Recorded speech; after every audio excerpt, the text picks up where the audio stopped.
Amén. Bueno, muy bien. Qué bueno que podamos estar juntos como iglesia y poder aprender de la palabra del Señor. Bueno, en este tiempo el pastor no está con nosotros, está de viaje, como muchos saben, y ha delegado una serie de predicación del libro de Filemón. Vamos a estar meditando y aprendiendo de Dios a través de la carta de Filemón. Esta serie va a contar con dos partes. Digamos, la primera se va a dar hoy y la segunda parte la semana que viene la va a estar dando el hermano Elie. Así que, bueno, que podamos aprovechar este tiempo de predicación para aprender de esta carta. Una carta que podría considerarse una carta pequeña, una carta de una página simplemente. Quizás en algunas Biblias aparezca en 2 páginas. Sin embargo, es una carta que podemos sacar mucho provecho para la iglesia. Así que vayamos al libro de Filemón, ahí al capítulo 1. Un solo capítulo tiene la carta de Filemón. Vamos a buscarlo ahí en nuestras Biblias. Libro de Filemón. Muy bien.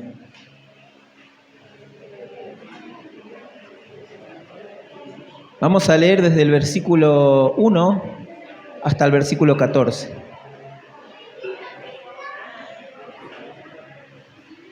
Dice la palabra: Pablo, prisionero de Jesucristo, y el hermano Timoteo, al amado Filemón, colaborador nuestro, y a la amada hermana Apia, y a Arquipo, nuestro compañero de milicia, y a la iglesia que está en su casa. Gracia y paz a vosotros de Dios, nuestro Padre, y del Señor Jesucristo. Doy gracias a mi Dios, haciendo siempre memoria de ti en mis oraciones, porque oigo del amor y de la fe que tienes hacia el Señor Jesús, y para con todos los santos, para que la participación de tu fe sea eficaz en el conocimiento de todo el bien que está en vosotros por Cristo Jesús. Pues tenemos gran gozo y consolación en tu amor, porque por ti, oh hermano, han sido confortados los corazones de los santos. Por lo cual, aunque tengo mucha libertad en Cristo para mandarte lo que conviene, más bien te ruego por amor, siendo como soy, Pablo, ya anciano y ahora además prisionero de Jesucristo, te ruego por mi hijo Onésimo, a quien engendré en mis prisiones, el cual en otro tiempo te fue inútil, pero ahora a ti y a mí nos es útil, el cual vuelvo a enviarte. Tú pues recíbele como a mí mismo. Yo quisiera retenerle conmigo para que en lugar tuyo me sirviese en mis prisiones por el Evangelio. Pero nada quise hacer sin tu consentimiento, para que tu favor no fuese como de necesidad, sino voluntario. Vamos a orar antes de poder sumergirnos en la palabra del Señor. Padre, te damos gracias por tu palabra, Señor. Te damos gracias porque podemos tener tu palabra en nuestras manos. Podemos aprender de tu palabra, Señor. Te damos gracias porque hoy podemos escuchar de tu mensaje y poder aprender de tus verdades, Señor. Ayúdanos, Señor, a tener una actitud correcta delante de tu palabra, Señor. Ayúdanos a poder estar atentos a tu palabra porque entendemos que es nuestro alimento, Señor. Es lo que nos va a dar crecimiento en nuestra vida cristiana. Así que te pedimos por nuestros corazones y nuestras mentes que podamos estar atentos a tu palabra, Señor, y no ser oidores olvidadizos, sino ser hijos fieles, hijos obedientes y hijos que ponen en práctica tu palabra. Así que te damos gracias por tu palabra en el nombre de Jesús. Amén. Muy bien. Bueno, es hermoso lo que el Evangelio puede hacer en una persona. Es hermoso ver cómo el Evangelio transforma a las personas Y podemos ver del testimonio de vidas cambiadas y transformadas por el poder del Evangelio. Vemos, por ejemplo, la vida de Pablo, ¿no? Una persona que, bueno, antes se presentó como Saulo de Tarso, ¿no? Como el perseguidor de la iglesia, ¿no? En un tiempo él era un asesino, él era alguien que perseguía a todo aquel que decía que el Señor era, que Jesucristo era el Señor, ¿no? Una persona terrible, una persona que no tenía duda en matar a los creyentes. Pero luego vemos una transformación en su vida, un cambio, ¿no? Él luego tiene su encuentro con el Señor y tiene una conversión milagrosa, ¿no? Ahí camino a Damasco. Y ahora Pablo es usado para llevar el mensaje de salvación, ¿no? Y animando a las iglesias, ¿no? A todos aquellos que él perseguía, ahora él estaba bendiciendo a esas personas, ¿no? Es un ejemplo claro de lo que Dios puede hacer en una persona. Un total asesino, ahora convertido en un benefactor de la iglesia. También, bueno, en nuestro pasaje de hoy vamos a ver la vida de Filemón. Filemón, una persona de Colosas, una persona con recursos, una persona considerada en esa época una persona rica, porque bueno, él tenía su propia casa, ¿no? Y la disponía al servicio de Dios, pero tenía su propia casa, era una persona de recursos. Ahora vemos no solo él, sino toda su familia al servicio de la obra del Señor, bueno, dando testimonio de fe, dando testimonio de amor, dando testimonio de perdón. Y también hoy vamos a ver la vida transformada de un hombre, de un esclavo, Onésimo. Un esclavo considerado en un momento como inútil, una persona inútil, una persona que escapa de su amo, no solo escapa, sino que le roba a su amo y escapa a Roma, ¿no? Y en Roma, este esclavo se encuentra con Pablo de una manera soberana, ¿no? Una manera que Dios lo dispuso de esa manera, ¿no? Vemos que Onésimo se encuentra con Pablo, Pablo le predica el Evangelio, Onésimo cree y ahora, bueno, Pablo lo menciona como una persona útil. Útil para su vida, para el ministerio, útil para el servicio de la obra del Señor Jesucristo. Así que vemos lo que hace el Evangelio en la vida de los creyentes. Hoy vamos a poder contemplar el poder del Evangelio, ¿no? El poder del Evangelio en la vida de las personas. Y vamos a ver de forma práctica lo que el Evangelio hace en la vida de los creyentes genuinos, ¿no? Vamos a ver cómo la eclesiología sana se pone en práctica. Y vamos a poder ser testigos del amor que, bueno, debemos cultivar en la iglesia, desde, por ejemplo, negarnos a nosotros mismos por los demás, interceder, rogar, orar por nuestros hermanos y hasta también poder perdonar las ofensas entre hermanos, bueno, para seguir avanzando, ¿no? En nuestro crecimiento espiritual. Así que, bueno, vamos a entrar un poquito en el contexto de esta carta. Ahí arranca el versículo 1 con el nombre de Pablo, ¿no? Pablo, prisionero de Jesucristo. La carta empieza mencionando a Pablo como prisionero de Jesucristo. Ahí tenemos al autor de esta carta. El autor es el apóstol Pablo, ¿no? Y el versículo 19 nos dice que él escribe de su propio puño y letra, ¿no? Él escribe de su mano, lo cual, bueno, convierte esta carta en una carta personal. Pablo, bueno, escribe desde prisión, como muchos saben. Él estaba preso en Roma. Él estaba pasando por su primera prisión en Roma. Él se encontraba obviamente preso esperando, bueno, el juicio frente al César. Estaba en una condición de prisión. Ahí, bueno, en el libro de Hechos, en el capítulo 28, ¿no? Versículo 16, nos da un poquito de información sobre el contexto de Pablo en ese entonces. Dice, cuando llegamos a Roma, dice Pablo, el centurión entregó los presos al prefecto militar, pero a Pablo se le permitió vivir aparte, con un soldado que le custodiase. O sea, en el contexto de Pablo, Pablo estaba en prisión, pero gozaba de un cierto privilegio por ser ciudadano romano. Él estaba preso en un lugar, en una casa, custodiado por un soldado. Esto obviamente le daba libertades que un preso normal, un preso común no tenía. Y ahí al final del capítulo 28 dice, en el versículo 30, dice, y Pablo permaneció 2 años enteros en una casa alquilada y recibía a todos los que a él venían, predicando el reino de Dios y enseñando acerca del Señor Jesucristo, abiertamente y sin impedimento, ¿no? Ahí vemos la libertad que tenía Pablo para seguir predicando del Evangelio, aún estando preso, ¿no?, en Roma. Así que, bueno, a pesar de estar preso, seguía sirviendo a los propósitos de su Señor. Él se va a identificar a sí mismo como prisionero de Jesucristo, prisionero de Jesucristo. Así que, bueno, él va a seguir intentando influenciar y edificar a las iglesias que en ese tiempo necesitaban ser edificadas, ¿no? Necesitaban de un guía, de alguien que los influencie, ¿no? Había mucho por lo cual seguir trabajando para la obra del Señor. Y es así como Pablo, estando en la cárcel, prisionero, Pablo escribe varias cartas denominadas epístolas de la prisión. Epístolas de la prisión. Bueno, tenemos varias cartas, como por ejemplo Efesios, el libro también a los Colosenses, el libro a los Filipenses y también, bueno, esta carta a Filemón, esta carta personal a Filemón. Quizás en nuestro contexto nos interesa 2 cartas solamente, que es la carta a los Efesios y la carta a los Colosenses, porque, bueno, estas 2 cartas fueron enviadas juntas con la carta a Filemón.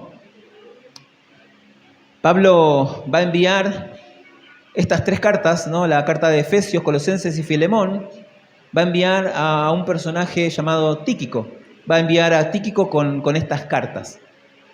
Y en el contexto, Pablo va a aprovechar esta situación de enviar las cartas a las iglesias, va a aprovechar esto para enviar a alguien más, a un personaje más, a un esclavo que se había presentado delante de Pablo. Pablo había podido predicarle el Evangelio a este esclavo y este esclavo había respondido en fe, ¿no? Había creído, había sido salvado por el Señor Jesucristo y estaba dando grandes pasos de fe. Su nombre era Onésimo. Y tenemos referencia de él, de esto, porque en Colosenses, en el capítulo 4, en el versículo 7, nos habla de Tíquico, pero también nos habla de Onésimo. Dice Colosenses 4, 7, todo lo que a mí se refiere os lo hará saber Tíquico, amado hermano y fiel ministro y consiervo con el Señor, el cual he enviado a vosotros para esto mismo, para que conozca lo que a vosotros se refiere y conforme a vuestros corazones.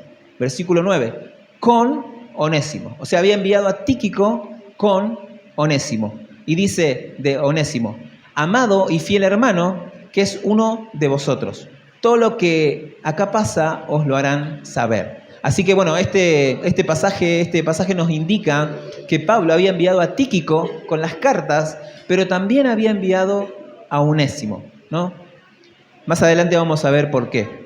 Antes de seguir hablando de Onésimo, vamos a seguir leyendo el versículo 1. Dice, versículo 1, Pablo, prisionero de Jesucristo, y el hermano Timoteo. Muy bien, el hermano Timoteo. Bueno, acá hay algo para mencionar, algo importante, algo que resaltar. Acá habla de Timoteo, ¿no? Hablamos de que Pablo era el autor de esta carta, sin embargo ahora está nombrando a Timoteo. Y nosotros no debemos pensar que Timoteo es coautor de la carta con Pablo. Es Pablo el autor de la carta. Sin embargo, Pablo menciona a Timoteo. Timoteo, como dice ahí, es simplemente un compañero, ¿no?, que está presente. Un hermano, como dice ahí la Escritura, un hermano en Cristo. Obviamente había más hermanos con Pablo, muchos más hermanos. Ahí al final de la carta vamos a ver que hay más, Pablo menciona a más hermanos. Sin embargo, Pablo va a considerar la vida de Timoteo y lo va a nombrar, ¿no? Lo va a reconocer. Ahora, ¿por qué es esto? ¿Por qué Timoteo es alguien que podría llamar la atención o quizás alguien a quien considerar? Bueno, nosotros entendemos que la iglesia es un cuerpo y todos los que componen el cuerpo de Cristo son importantes, somos todos importantes en esto que es el cuerpo de Cristo. Pero también es cierto que en la iglesia hay diferentes roles, hay diferentes ocupaciones, ¿no? Y acá Pablo seguramente está haciendo una distinción con Timoteo, porque seguramente Timoteo es alguien que Pablo está preparando para poderle delegar su ministerio cuando él no esté. Así que Pablo lo pone a la par para destacar a Timoteo como un hombre a quien imitar, ¿no? Un hombre lo hace visible junto a él, aunque bueno, lo nombre como un hermano. Seguramente Pablo aspira a que Timoteo pueda ir recibiendo de manera progresiva más responsabilidades de parte de Pablo, ¿no? En el ministerio, para prepararlo para una obra mayor, para dirigir la iglesia de Cristo. Así que, bueno, como iglesia nosotros deberíamos notar esto también hoy en la iglesia, ¿no? Y acompañar en oración por esto, ¿no? El pecado por ahí podría llenar nuestro corazón de amargura, quizás, o quizás nuestro corazón de envidia o de pleito, pero, bueno, la actitud correcta debería ser de gratitud al Señor, porque estamos viendo de su gracia. El Señor está levantando hombres o también mujeres más comprometidas con la obra del Señor, ¿no? Y esto debería ser un motivo de gozo, ¿no? Al Señor. Y deberíamos orar por esto, por estas personas. Así que, bueno, siguiendo con el contexto de la carta, ¿a quién va dirigida la carta? ¿A quién va dirigida la carta? Bueno, ahí el versículo 1 sigue diciendo, al amado Filemón, colaborador nuestro, y a la amada hermana Apia, y a Arquipo, nuestro compañero de milicia, y a la iglesia que está en tu casa, gracia y paz a vosotros de Dios nuestro Padre y del Señor Jesucristo. Bueno, ahí tenemos a quién va dirigida la carta, ¿no? Principalmente, bueno, esta carta va dirigida a Filemón. Y ahí lo menciona a Filemón con dos palabras, amado y colaborador nuestro.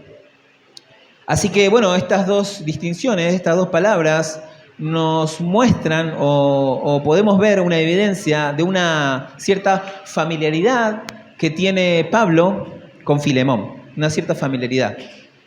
Filemón es un nombre gentil, él es un miembro de la iglesia de Colosas.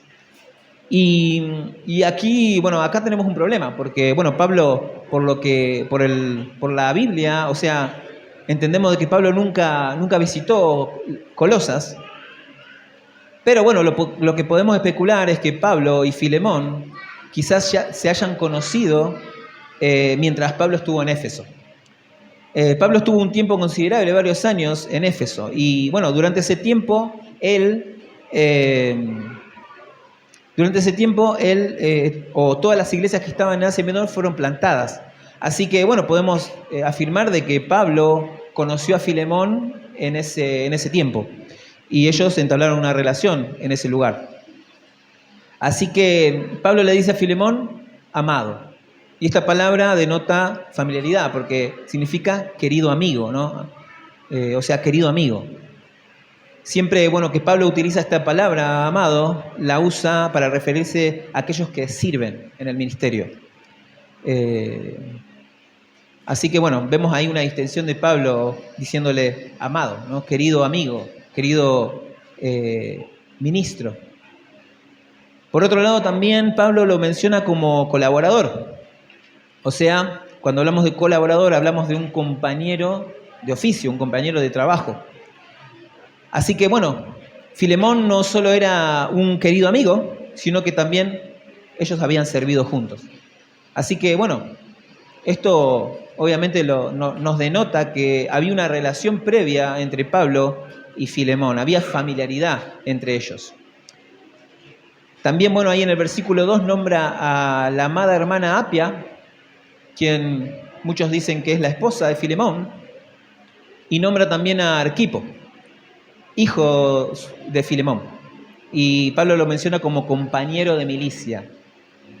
¿Por qué dice esto Pablo? Bueno, ahí en Colosenses, en el capítulo 4, el versículo 17, dice, decida a Arquipo, acá nuevamente Arquipo lo tenemos, dice, mira que cumplas el ministerio que recibiste en el Señor, ¿no?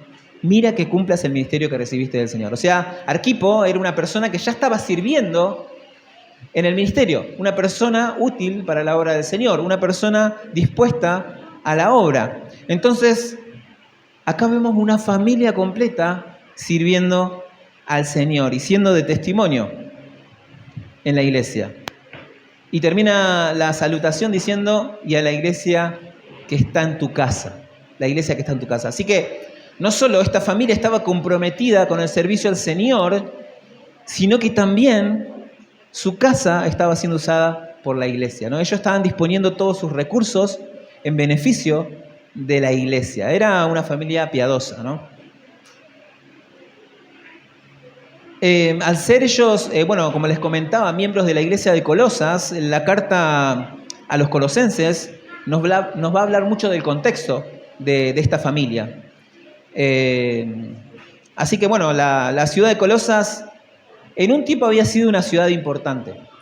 Pero bueno, en el momento que Pablo escribe, no era tan importante, ¿no? Era una ciudad pequeña, una ciudad chica. Cuando vino el dominio de Roma, muchos de los judíos salieron de la ciudad y obviamente emigraron a esta región, lo que nosotros podríamos nombrar como la región de Turquía. Y obviamente ahí los judíos, hubo una gran mezcla con el paganismo de los griegos. Entonces, claro, esto fue un ambiente propicio para las herejías, ¿no? Para los falsos movimientos, para las sectas. Se levantaron muchas filosofías erradas, mucha enseñanza herética en ese lugar, ¿no?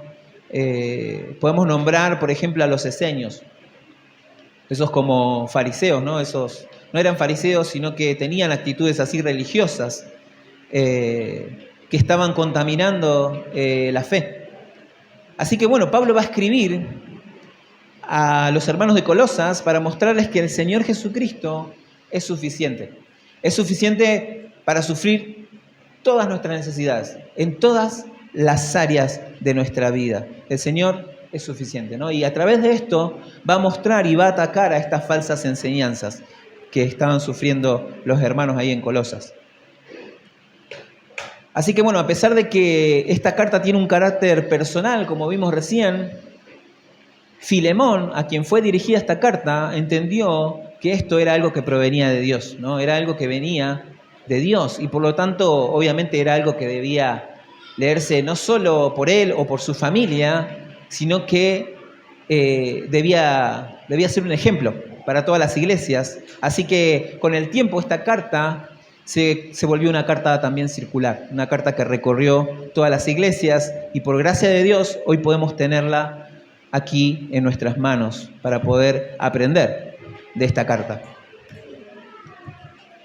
Entonces ahí en el versículo 3 termina su salutación diciendo gracia y paz a vosotros de Dios, nuestro Padre y del Señor Jesucristo. Gracia y paz a vosotros de Dios, nuestro Padre y del Señor Jesucristo. Ahí vemos la salutación tradicional de Pablo, ¿no? Gracia y paz a vosotros, pero también agrega de Dios, nuestro Padre y del Señor Jesucristo. Y quizás esto puede ser un argumento para defender la deidad de nuestro Señor Jesucristo, ¿no? Si nosotros no vemos al Señor Jesucristo como una deidad, sería una herejía que aparezca en este versículo junto a Dios Padre.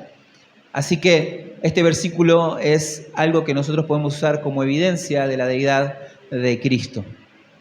Muy bien, sigamos avanzando en esta carta. Tenemos al personaje de Onésimo. Ahí les había mencionado que Onésimo era un esclavo que había escapado de su amo. Un esclavo que había llegado a Roma y Pablo le había predicado el Evangelio, ¿no? Y este esclavo había creído, había respondido en fe y había sido transformado. Y ahora Pablo lo envía junto con Tíquico, quien debía llevar estas cartas, ¿no? De Efesios y Colosenses, Y Onésimo, como les decía, bueno, era un esclavo y este esclavo era justo el esclavo de Filemón. Era el esclavo de Filemón. Era el esclavo de la casa de la familia de Filemón. Bueno, él se había escapado de su amo. Él tenía amos creyentes, ¿no? Tenía buenos amos. O sea, en la época, tener un buen amo era una bendición, porque los esclavos eran cuidados, tenían un techo, tenían comida, ¿no? Muchos tenían ciertas libertades también por tener buenos amos. Sin embargo, Onésimo en ese entonces no era un creyente. Entonces, él actuó de una manera como un delincuente, ¿no? Él escapó de su amo, y no solo escapó de su amo, sino que huyó robándole dinero. Así que él había escapado de su amo, había huido, obviamente violando la ley, ¿no? Porque él no podía escapar de su amo, y además había defraudado a su amo robándole dinero, le había robado a su amo. Este acto obviamente estaba penado por la ley. Bueno, sin embargo, bueno, Onésimo, al no ser creyente, no actúa como un inconverso, ¿no? Y luego, obviamente, él busca refugio en Roma. Roma en ese entonces era un lugar con mucha población, un lugar con muchas personas, y era un lugar propicio para que un esclavo fugitivo pase desapercibido. Entonces, vemos a Onésimo yendo a Roma, un lugar en donde pasaría desapercibido muy fácilmente. Obviamente nosotros entendemos que fue la voluntad de Dios que llevó a Onésimo a ese lugar, ¿no? Dios estaba preparando un momento en la vida de Onésimo en el cual él se encontrara con el Evangelio, ¿no? Y así es como Onésimo conoce a Pablo. No tenemos todos los detalles de este momento, del encuentro con Pablo, pero lo que sí sabemos es que Pablo le predica el Evangelio y Onésimo responde en fe, ¿no? Él se convierta. Así que, como todo hombre regenerado, como todo creyente nuevo en la fe, Onésimo necesitaba restaurar el daño que había hecho. Pablo más adelante lo va a llamar un siervo útil, alguien útil. Así que, bueno, podemos pensar que Onésimo, bueno, estaba dando pasos de fe importantes, ¿no? Al punto de ahora ser útil. Se necesita tiempo para que una persona pueda ser útil para los propósitos de Dios, ¿no? Entonces vemos que Onésimo estaba dando pasos de fe importantes, al punto de ahora ser útil para Pablo en su condición de preso, ¿no? De estar en prisión. Pero bueno, ahora Pablo considera que ahora es el momento justo en el cual Onésimo debía rendir cuentas de su vida pasada y volver a Colosas. Él debía volver a Colosas. Y bueno, en este contexto tenemos a un Pablo que obviamente esta situación legal, ¿no? Porque él había escapado de su amo, esta situación legal no le convenía a Pablo, porque él estaba esperando presentarse delante del César y al César decirle que el cristianismo no era una amenaza para Roma. Él estaba teniendo esta situación y la situación de Onésimo no le favorecía para nada. Sin embargo, su amor y su compromiso a su hijo, a su nuevo hijo espiritual, lo hizo ignorar esta situación. Él actuó en amor, él actuó a favor de Onésimo y él intercede por él ante Filemón.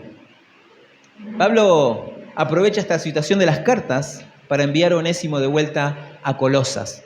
Pero bueno, tiene que enviarle una carta también a Filemón para que él lo reciba y lo perdone. Muy bien, bueno, vamos a continuar ahora con la carta de Filemón. Ahí el versículo del 4 al 7, Pablo va a resaltar ciertas virtudes de Filemón. Y no creo que Pablo esté intentando quizás inflar a Filemón para que perdone a Onésimo. Esa no es la actitud de Pablo, ¿no? Lo que Pablo está haciendo es marcar las virtudes de Filemón para que reflexione en el perdón.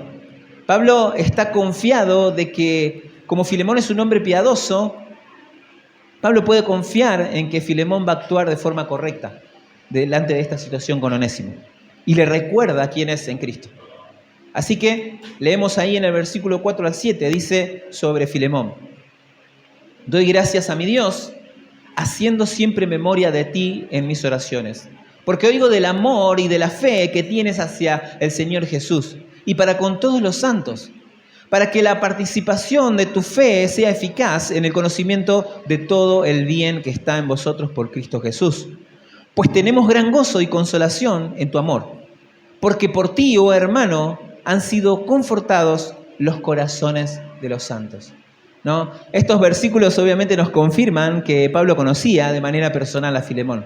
Él pudo ser testigo de una vida piadosa, ¿no? De un testimonio fiel, de una vida realmente consagrada al Señor, de una vida digna del llamado del Señor, ¿no? Una vida fiel, de una vida de testimonio entregada al ministerio.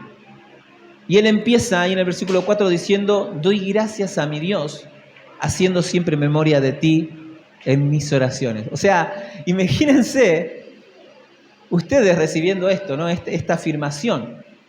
Él dice algo así. Él dice: cada vez que me acuerdo de vos en mis oraciones, doy gracias a Dios por tu vida.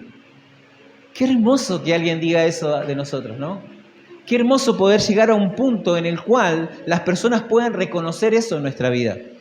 Deberíamos nosotros como creyentes trabajar para que esto suceda, ¿no? Deberíamos esforzarnos como creyentes para poner en práctica todas las herramientas de gracia que el Señor nos da para que algún día alguien pueda orar de esa manera, ¿no? Agradecer por nuestras vidas, porque somos de bendición para nuestros hermanos.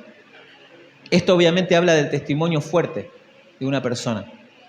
Y sigue diciendo de la vida de Filemón: porque oigo del amor y de la fe que tienes hacia el Señor Jesús y para con todos los santos. Quizás la forma correcta de leer este versículo sería esta. Dice: porque oigo de la fe que tienes en el Señor Jesús y del amor para con todos los santos. Esa sería la forma correcta de leerlo. Oigo de la fe que tienes hacia nuestro Señor Jesús y del amor para con todos los santos. O sea, es notoria la fe que Filemón tiene en el Señor Jesús y eso se expresa en el amor hacia los santos. Esa fe hacia el Señor Jesús se expresa en amor hacia sus hermanos. Sigue también diciendo: para que la participación de tu fe sea eficaz. Acá cuando habla de participación, obviamente está hablando de la interacción mutua, ¿no? De la comunión.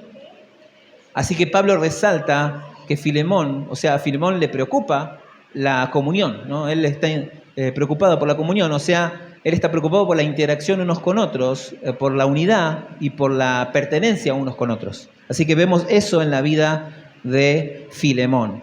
Y sigue diciendo: en el conocimiento de todo el bien que está en vosotros. En el conocimiento de todo el bien que está en vosotros. Acá, bueno, cuando nos habla de conocimiento, habla del entendimiento del bien que hay en nosotros, ¿no? A través de nuestra nueva naturaleza. A través de nuestra nueva naturaleza nosotros podemos ver el bien y actuar en bien hacia nuestros hermanos, ¿no?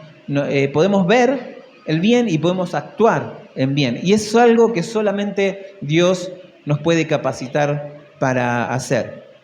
Pablo resalta el hecho de que Filemón tiene la capacidad de ver el bien y de actuar en bien hacia los demás. Y termina el versículo 6 diciendo: por Cristo Jesús. Algo no menos importante, ¿no? Por Cristo Jesús. O sea, para Cristo. O sea, por causa de Cristo. O sea, Filemón está preocupado por llevarle gloria a su Señor. Así que vemos acá características de un siervo fiel, de un ministro fiel, de evidencias de una fe genuina en Filemón, de un hombre piadoso. Pablo obviamente le está recordando a Filemón su naturaleza, o sea, quién es él ahora en el Señor. Y acá, bueno, vemos muchas evidencias de una fe genuina, del fruto de una naturaleza regenerada. Una persona con estas características, o sea, está capacitada por Dios para poder perdonar. Una persona capacitada por Dios para esto. Pablo obviamente no ve el perdón como una opción. Para él el perdón no es una opción y nos lo demuestra en las cartas de Efesios y Colosenses, que Pablo envía también, ¿no? Pablo enseña lo siguiente, por ejemplo, en Efesios, en el capítulo 4, en el versículo 32, Pablo nos habla del perdón y dice: antes, sed benignos unos con otros, misericordiosos, perdonándoos unos a otros, como Dios también os perdonó a vosotros en Cristo. ¿Ven? Pablo no ve como opción el perdón, lo ve como algo de la naturaleza de un creyente verdadero. Y ahí en Colosenses 3:13 también nos da más verdad. Dice: soportándonos unos a otros y perdonándonos unos a otros, si alguno tuviere queja contra otro, de la manera que Cristo os perdonó, así también hacedlo vosotros. Si Dios nos perdona una deuda tan grande, ¿cómo nosotros no podemos perdonar una deuda menor, ¿no? Si Dios nos muestra de su amor y su misericordia en nuestras vidas, un perdón inmenso, ¿cómo nosotros no podemos perdonar ofensas más pequeñas? Thomas Watson dijo: no necesitamos subir al cielo para ver si nuestros pecados son perdonados. Veamos nuestros propios corazones y veamos si podemos perdonar a otros. Si podemos, no necesitamos dudar de que Dios nos ha perdonado. El perdón es parte de nuestra nueva naturaleza. El perdón es la evidencia de una salvación genuina. Nunca seremos tan semejantes a Dios como cuando perdonamos. Seguramente, este tema del perdón se va a poder extender un poquito más la semana que viene, ¿no? Cuando, se toque el tema, la segunda parte de la carta, en donde vamos a ver más detalles de cómo resolver los conflictos en la iglesia, de cómo perdonar en la iglesia. Pero que podamos empezar a meditar en esto del perdón. Ahora, siguiendo con nuestro pasaje, Pablo, habiéndole recordado a Filemón de su testimonio, él ahora va a hacer un pedido muy importante a Filemón. Y si tenemos que ver la importancia de esto, obviamente esto es muy importante para Onésimo, ¿no? Que necesitaba ser perdonado. Y también es importante para Pablo, ¿no? Como vemos, él está interesado en la vida de Onésimo. Él es el padre espiritual de Onésimo. Pero también debemos entender que esto es importante también para Filemón. Porque en cuestión de perdón tenemos dos partes: el que pide perdón y el que otorga perdón. Las dos partes mantienen una deuda hasta que el perdón es concretado. Así que, si vemos la importancia, es importante para todos los personajes de esta ecuación. Esto también iba a ser importante para la familia de Filemón y obviamente muy importante como ejemplo para todas las iglesias. Así que es muy importante poder atender de esto. Muy bien, ahí el versículo 8 sigue diciendo: por lo cual, aunque tengo mucha libertad en Cristo, dice Pablo, para mandarte lo que conviene, más bien te ruego por amor, siendo como soy, Pablo ya anciano, y ahora además prisionero de Jesucristo, te ruego por mi hijo Onésimo, a quien engendré en mis prisiones, el cual en otro tiempo te fue inútil, pero ahora a ti y a mí nos es útil, el cual vuelvo a enviarte. Tú pues recíbele como a mí mismo. Yo quisiera retenerle conmigo para que en lugar tuyo me sirviese en mis prisiones por el Evangelio.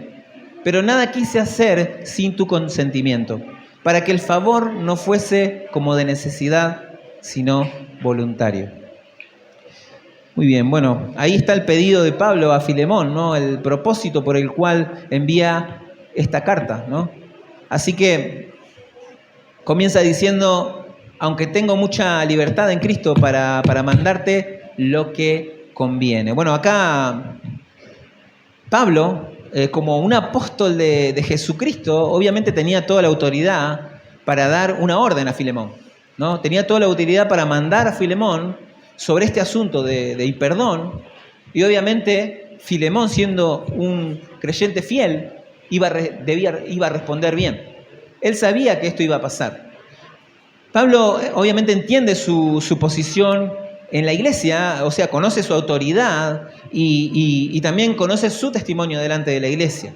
Pablo sabe que él puede dar la orden y que obviamente va a ser respondida por Filemón, porque entiende que él es un hombre piadoso. Imagínense ustedes recibir una carta del apóstol Pablo. Imagínense, o sea, escrita por su propio puño y letra. Esto, bueno, es algo importante. Cualquier, creyente fiel leería la carta con temblor, ¿no? Sin embargo, Pablo decide no hacer uso de su autoridad. Porque, entiende que Filemón tiene la madurez espiritual para actuar como es debido en esta situación con su esclavo Onésimo. Y obviamente esto iba a ser no solo provechoso para ellos, sino también provechoso como testimonio para la iglesia. La Biblia, esto no quita que la Biblia le da autoridad a los ministros de Dios, porque ellos obviamente están hablando, representando los intereses de Cristo. Y Pablo sabe que tiene toda la autoridad, ¿no? Él tiene la autoridad. Eso, que él la haya delegado no quiere decir que no tenga esa autoridad.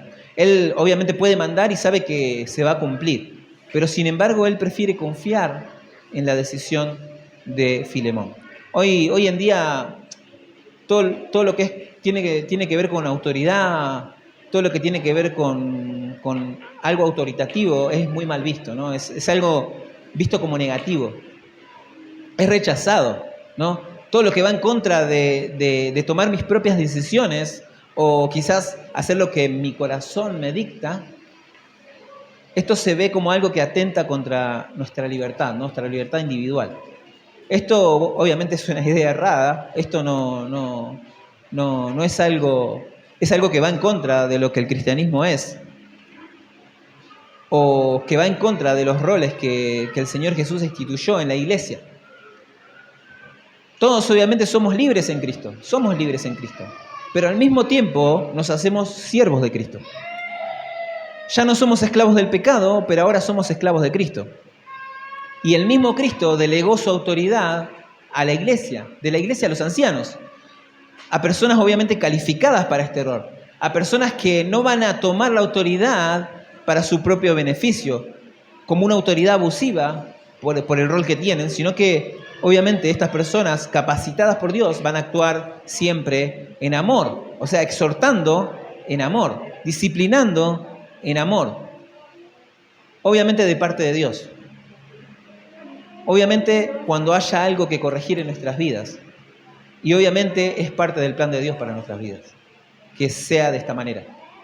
Así que Pablo podía hacer uso de su autoridad, pero obviamente prefirió, por el bien de la iglesia y por el bien de la unidad, confiar en la decisión de Filemón. ¿Y Pablo qué hace? Pablo ruega. Dice en el versículo 9, más bien te ruego por amor, siendo como soy, Pablo ya anciano y ahora además prisionero de Jesucristo. O sea, Pablo no va a usar su autoridad. Aunque, tiene toda la autoridad, va a usar lo que más le conviene a la iglesia. Va a usar el amor. Esta, obviamente, lo ve como una oportunidad para poner en práctica el amor. Este es un asunto que debía resolverse desde el amor. Y nuevamente Pablo se vuelve a nombrar a sí mismo como prisionero de Cristo. Ya lo había nombrado en la salutación, se había nombrado como prisionero de Cristo. ¿Y qué significa esto de ser prisionero de Cristo? Realmente la realidad era que Pablo era prisionero en Roma, o sea, era prisionero de los romanos. Esa era la realidad. Pablo estaba siendo preso, o sea, era prisionero de los romanos. Pero Pablo no lo veía así. Pablo, o sea, nos vuelve a repetir que él era prisionero de Cristo y con esto nos está diciendo un montón de cosas, muchas cosas. Porque él era prisionero en Roma, pero él entendía perfectamente quién lo había puesto en ese lugar. Los romanos no lo habían puesto en ese lugar, Dios lo había puesto en ese lugar. Es Cristo quien tiene el control de su vida, no los romanos. Y si Cristo decía que él debía estar preso por predicar el Evangelio, él lo iba a hacer y iba a pagar el precio. Él estaba preso, él estaba prisionero de Cristo. Pablo obviamente a través de esta frase reconoce el control de Cristo en cada situación de su vida. Nosotros deberíamos tomar de ejemplo esto y poder hablar de esta manera, ¿no? El pecado no se enseñorea de nosotros. La situación de nuestra vida no está en control de nuestra vida. Es Dios quien está en control de nuestra vida, de cada situación de nuestra vida. Dios está en control de cada una de las cosas que nos suceden. No podemos actuar como si a Dios se le escapara de sus manos el control. Dios está en control de todo. Así que eso nos puede dar descanso, nos puede dar paz en cada situación en la que nos encontremos. Seamos prisioneros de Cristo en cada situación. Pablo sigue diciendo en el versículo 10, te ruego por mi hijo Onésimo, a quien engendré en mis prisiones. Te ruego por mi hijo Onésimo, a quien engendré en mis prisiones. Bueno, esta parte, este versículo nos muestra el cuidado de un padre espiritual amoroso.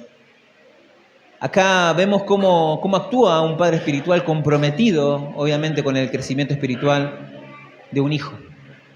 Pablo ruega por Onésimo. Él no solo le dice unas palabras bonitas y luego lo envía, ¿no?, por la vida que se puede ocupar él solo. Él obviamente se compromete fielmente con presentar a su discípulo, a su nuevo discípulo, a su hijo espiritual, se compromete a presentarlo sin mancha delante de su amo, Jesucristo, ¿no? Como debería cada anciano actuar, ¿no? Cada anciano debería tomar este ejemplo de amor hacia la Grey. No un amor general, sino un amor particular. Un amor que conoce a cada persona, miembro de la iglesia, y que reacciona por cada situación de sus hijos, ¿no? Intercediendo por cada persona en su situación y rogando por él. Hoy vemos que hay un compromiso entre un padre y un hijo espiritual que es inquebrantable. Algo que, nos va a acompañar o va a acompañar a una persona hasta encontrarse con Cristo, ¿no? Creo que también, así como vemos esta relación de padre, así como un padre debe tener un trato amoroso, creo que también un hijo debería tener también un trato amoroso con aquellos que vieron sus primeros pasos, ¿no? Debe haber quizás un respeto, un amor práctico, un amor expresivo hacia aquellos que dan sus vidas por velar por nosotros. Debería ser mutuo. No solo recibir de nuestros ancianos, sino también nosotros tratar a nuestros ancianos como lo que son, nuestros padres espirituales. Hay una responsabilidad de ambos lados. Así que esto es algo a tener en cuenta, ¿no? Ahí el versículo 11 continúa diciendo, el cual en otro tiempo te fue inútil, pero ahora a ti y a mí nos es útil, el cual vuelvo a enviarte, tú, pues, recíbele como a mí mismo. Ya, habíamos hablado de la condición de Onésimo, ¿no?, antes de ser creyente, ¿no?, que a pesar de tener buenos amos, que le daban un hogar y lo mantenían, ¿no?, Onésimo decidió, por su pecado, defraudar a Filemón y obviamente también robarle dinero y huir a Roma. Él en ese tiempo, dice Pablo, era inútil, era un siervo inútil. Él era un siervo inútil, era alguien en quien no se podía confiar. Pero ahora Pablo afirma que Onésimo es útil. Onésimo ahora, por gracia de Dios, es útil. Al punto de que Pablo obviamente deseaba que se quede con él, ¿no?, porque era útil en sus prisiones. Era un siervo fiel, era un siervo útil para los propósitos del Señor. Pero Pablo también entendía que lo mejor para la vida de Onésimo era que se vuelva a Colosas. Él debía restaurar su relación con Filemón. Él obviamente iba a ser más útil ahora en Colosas, porque ahora Onésimo dependía de Filemón para su crecimiento espiritual. Filemón también necesitaba de Onésimo para su crecimiento espiritual. Ambos se necesitaban mutuamente. También, Pablo en otras cartas exhorta a los esclavos a someterse a sus amos. Así que Pablo debía responder a esto, ¿no?, a esta verdad. Porque cómo él después podía presentarse en las iglesias habiendo enseñado que un esclavo debía someterse a sus amos, si hacía una acepción en este caso. Pablo, por ejemplo, ahí en el libro de Efesios, en el capítulo 6, versículos 5 y 6, dice: siervos, obedeced a vuestros amos terrenales con temor y temblor, con sencillez de vuestro corazón, como a Cristo, no sirviendo al ojo, como los que quieren agradar a los hombres, sino como siervos de Cristo, de corazón, haciendo la voluntad de Dios. Y en Tito 2:9 también nos habla de esto. Él dice: exhorta a los siervos a que se sujeten a sus amos, que agraden en todo, que no sean respondones, no defraudando, sino mostrándose fieles en todo, para que en todo adornen la doctrina de Dios nuestro Salvador, ¿no? ¡Wow! Que adornen la doctrina de Dios nuestro Salvador. Pablo, no podía hacer una excepción en esta situación con el caso de Onésimo. No sería íntegro. Había que restaurar la relación entre ellos por el bien de ambos y por el bien, obviamente, de toda la iglesia. Y le dice, en el versículo 13, yo quisiera retenerle conmigo, para que en lugar tuyo me sirviese en mis prisiones por el Evangelio. Pero nada quise hacer sin tu consentimiento, para que tu favor no fuese como de necesidad, sino voluntario. Así que Pablo espera que Filemón responda al perdón. Hay una confianza por el testimonio de su vida.